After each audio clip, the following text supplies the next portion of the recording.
میں بڑے ادب سے یہ کہنا چاہتی ہوں کہ چیف جسٹس صاحب، آپ کو تب بھی جذباتی ہونا چاہیے تھا جب ایک منتخب وزیر اعظم کو، کروڑوں عوام کے منتخب وزیر اعظم کو ایک ایکسپائرڈ اقامہ رکھنے پر اس کو دفتر سے باہر نکال دیا جاتا ہے۔ آپ کو اس وقت بھی جذباتی ہونا چاہیے تھا جب باپ کا ساتھ دینے پر، اصول کا ساتھ دینے پر، پاکستان کے آئین کے لیے، قانون کے لیے، جمہوریت کے لیے سٹینڈ لینے پر لوگوں کی بہو بیٹیوں کو اٹھا کر سزائے موت کی چکیوں میں پھینکا جاتا تھا۔ آپ کو تب بھی جذباتی ہونا چاہیے تھا جب رانا ثناء اللہ پر منشیات کا شرمناک کیس بنا، اور نہ صرف کیس بنا بلکہ جب ان کا ضمانت کا کیس تھا، جج سن رہا تھا، جج اٹھ کے اندر گیا، واٹس ایپ پہ کوئی فیصلہ آیا، واپس آئے تو جج ہی بدل گیا۔ اس وقت آپ جذباتی نہیں ہوئے جب آپ کے بردر ججز کے اوپر، وہ جج جن کو آئین اور قانون پر چلنے کی پاداش میں ان کی فیملیز کو سڑکوں پہ رلنے کے لیے چھوڑ دیا گیا۔ جسٹس قاضی فائز عیسیٰ کی بات کر رہی ہوں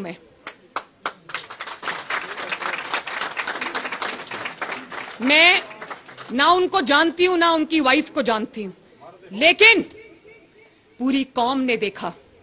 کہ کیونکہ وہ ایک حق اور قانون پر چلنے والا جج تھا، قانون پہ، آئین پہ چلنے والا جج تھا، وہ ان کے راستے کی رکاوٹ تھا، وہ عمران خان کے راستے کی رکاوٹ تھا۔ میں یہ آج ہمیں جسٹس قاضی فائز عیسیٰ کے ساتھ جوڑتے ہیں اور کہتے ہیں کہ جسٹس قاضی فائز عیسیٰ شاید اپوزیشن کی گورنمنٹ کی سپورٹ کر رہے ہیں، تو جب جسٹس قاضی فائز عیسیٰ کے خلاف ریفرنس دائر ہوا تھا اس وقت تو حکومت عمران خان کی تھی۔ جب نکالا منتخب وزیر اعظم کو نکالا، جب دھمکایا منتخب وزیر اعظم کو دھمکایا۔ کل نواز شریف صاحب کی بات سنی تھی نا، انہوں نے کہا کہ مجھے پرائم منسٹر ہاؤس میں میسج آیا جج کا کہ یہ میرا کام کر دو ورنہ اڈیالہ جیل آپ کا انتظار کر رہی ہے۔ وکلاء سے میں کہتی ہوں مجھے ہاتھ اٹھا کر بتائیں کیا کبھی کسی عدالت نے کسی ڈکٹیٹر کو نااہل کیا؟ جب کیا عوام کے منتخب وزیر اعظم کو نااہل کیا، اور جب وہ پی سی او اور ایل ایف او کے نیچے حلف لے رہے ہوتے تھے اس وقت منتخب وزیر اعظم کو ہتھ کڑیاں لگا کر اس کے ہاتھ سیٹ سے باندھ کر جہاز میں عدالتوں میں لے جایا جاتا تھا۔ آپ کا زور صرف عوام کے، ایک سیکنڈ بیٹا، آپ کا زور صرف عوام کے وزیر اعظموں پہ چلتا ہے۔ کبھی کسی نے دیکھا کہ کسی ڈکٹیٹر کو سسیلین مافیا کا لقب ملے؟ کبھی کسی ڈکٹیٹر کو گاڈ فادر کا لقب ملا؟ تو میں یہ پوچھنا چاہتی ہوں کہ طاقت آپ نے دوام دیا ڈکٹیٹرشپس کو، آپ نے کبھی ہمت نہیں کی ڈکٹیٹرشپ کا راستہ روکے، جب روکا منتخب وزیر اعظم کا راستہ روکا، جمہوریت کا راستہ روکا۔ جب اس ڈکٹیٹر نے پاکستان کی سب سے بڑی عدالت کے چیف جسٹس کو بالوں سے پکڑ کر، بال کھینچ کر گھسیٹا تھا اشارہ دستور کے اوپر، اور with a stroke of pen 60 ججوں کو گھر میں بھیج دیا، نہ صرف گھر بھیجا بلکہ گھروں میں قید کر دیا، گھروں میں محصور کر دیا، تو اس وقت وہ ججز کو چھڑانے کون آیا تھا؟ اس وقت پلیز ایک منٹ، پلیز نعرے بازی بعد میں، پلیز بات کے اندر تسلسل نہیں رہے گا تو بات نہیں ہو سکے گی۔ اس وقت بھی عدلیہ کو ایک ڈکٹیٹر کے ظلم سے بچانے کے لیے نواز شریف ایک عوامی وزیر اعظم سامنے آیا، عوام کا نمائندہ سامنے آیا، کہ آپ نے تانا تو دے دیا شہباز شریف سمیت ساری حکومت کو کہ کل جیل میں تھے آج تقریریں کر رہے ہیں، ذرا یہ بھی کہا ہوتا کہ کچھ ایسے بزدل بھی ہیں جب ان کو عدالت کا حکم نامہ آتا ہے تو چارپائی کے نیچے سے نہیں نکلتے، اور جب نکلتے ہیں تو وہ کالا ڈبہ پہن کے منہ پر نکلتے ہیں۔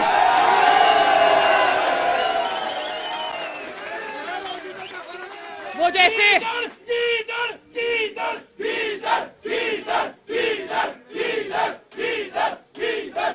اور آپ یقین کرو کہ میں ایک سیاستدان ہوں، میرا سر شرم سے جھک جاتا ہے کہ میں ایک ایسا گیدڑ جو اپنے آپ کو لیڈر کہتا ہے، جب وہ نکلتا ہے گھر سے تو جنگلے والی گاڑی میں سوار ہو جاتا ہے،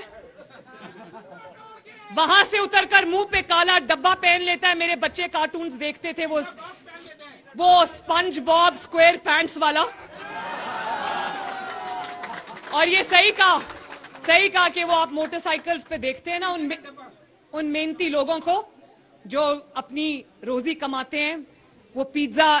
ڈیلیوری والے، وہ جو پنک کلر کا ڈبہ ہوتا ہے یہ کالے رنگ کا ڈبہ اپنے منہ پہ پہن لیتا ہے۔ کل میں دیکھ رہی تھی نیب نے جب بلایا پنکی پیرنی کو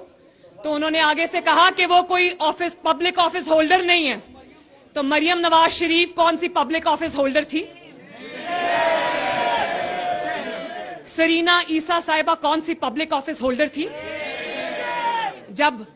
بات آتی ہے، جب یہ سائفر کا ڈرامہ کیا اس نے جھوٹا، تو وہ دیکھا آڈیو میں وہ پیرنی صاحبہ کہہ رہی ہیں کہ ارسلان بیٹا سب کو غداری میں چھپا دو اور غداری سے لنک کر دو، اور بات یہ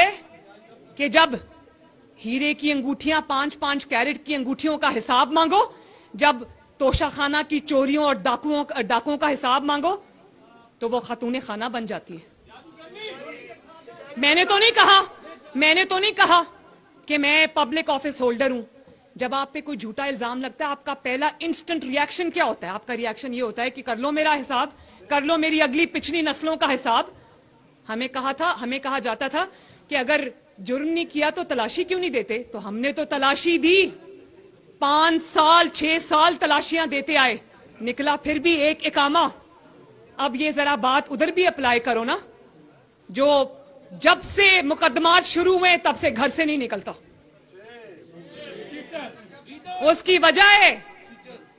ہے کیونکہ وہاں پر اقامہ کا کیس نہیں ہے، وہاں بیٹے سے تنخواہ لینے کا کیس نہیں ہے، وہاں باپ کے ساتھ کھڑے ہو کر سٹانس لینے کا کیس نہیں ہے،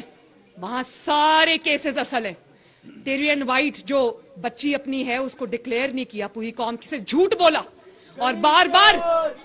بار الیکشنز لڑے، وہ فارمز فل کیے اور اس اولاد کو ڈکلیئر نہیں کیا، قوم سے بے ڈٹائی سے جھوٹ بولا، اور کئی سال سے بولتا آ رہا ہے۔ اور آج اس کو پتا ہے کہ کورٹ میں پیش ہو گیا تو نہ نگل سکتا ہے نہ اگل سکتا ہے۔ تمہاری ذاتی زندگی سے مجھے کوئی سروکار نہیں، تم اپنی ذاتی زندگی میں جو بھی کرتے ہو میں اس پہ بات نہیں کرتی، لیکن یہ جھوٹ تم نے ذاتی زندگی میں نہیں بولا، یہ جھوٹ تم نے قوم سے بولا ہے۔ میں 2 دفعہ سزائے موت کی چکیوں میں رہ کر آئی، ایک دن میں نہیں روئی، ایک دن میں نہیں پچھتائی، کیونکہ مجھے پتا تھا کہ میرا ایک اصول ہے، میرا ایک نظریہ ہے، میرا ایک کاز ہے، میرا ایک مشن ہے اس کے لیے، اور حق کا راستہ میرے بھائیوں میری بہنوں، حق کا راستہ کبھی آسان نہیں ہوتا۔ جن کے کوئی اصول نہیں ہوتے، جن کے کوئی نظریے نہیں ہوتے، جن کا کوئی اصولی موقف نہیں ہوتا، جن کا کوئی مشن نہیں ہوتا، جن کا کوئی پرنسپل سٹینڈ نہیں ہوتا، وہ چارپائی کے نیچے سے نہیں نکلتے۔